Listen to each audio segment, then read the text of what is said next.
শেখ সাদি রহমাতুল্লাহি আলাই দুনিয়ার বিভিন্ন দেশে ঘুরে বেড়াতেন আর কবিতা লিখতেন।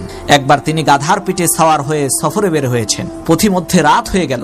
সময়টা ছিল শীতকাল, তাই তিনি শীতের প্রকোপ থেকে বাঁচার জন্য পাশের একটি গ্রামে প্রবেশ করলেন এবং ওই গ্রামের কোনো একটা বাড়িতে থেকে যাওয়ার জন্য চিন্তা ভাবনা করলেন। কিন্তু ওই গ্রামের কোনো মানুষ তাকে আশ্রয় দিতে রাজি হলো না।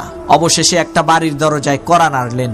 ভেতর থেকে একজন লোক বের হয়ে শেখ সাদি রহমাতুল্লাহি আলাইকে বলল, হুজুর, আমার স্ত্রী প্রসব বেদনায় কাতরাচ্ছে, তার অবস্থা খুবই খারাপ। আপনাকে দেখে তো মনে হচ্ছে আপনি আল্লাহ তাআলার প্রিয় বান্দা। দয়া করে আপনি একটু আল্লাহ তাআলার কাছে দোয়া করেন, আল্লাহ যেন তার কষ্টটা দূর করে দেয়।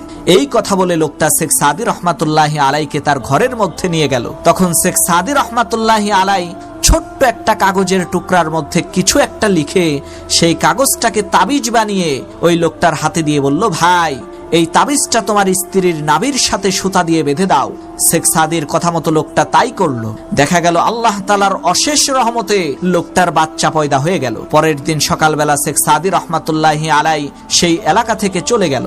কিন্তু ওই গ্রামের মানুষ ওই তাবিজটাকে খুবই যত্ন সহকারে রেখে দিল।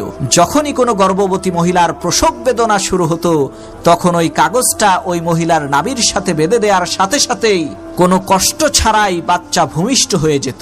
এই কথা শুনে এলাকার মোল্লা মুন্সিদের তো মাথা নষ্ট।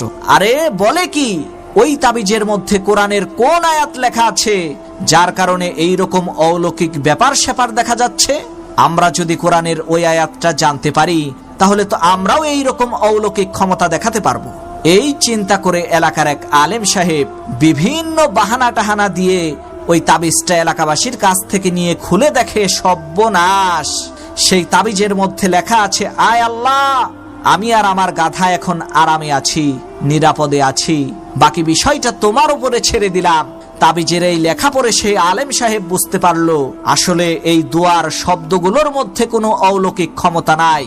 আসল অলৌকিক ক্ষমতা হচ্ছে শেখ সাদি রহমাতুল্লাহি আলাইহির ইখলাসের মধ্যে এবং আল্লাহ তাআলার প্রতি তার ভরসার মধ্যে।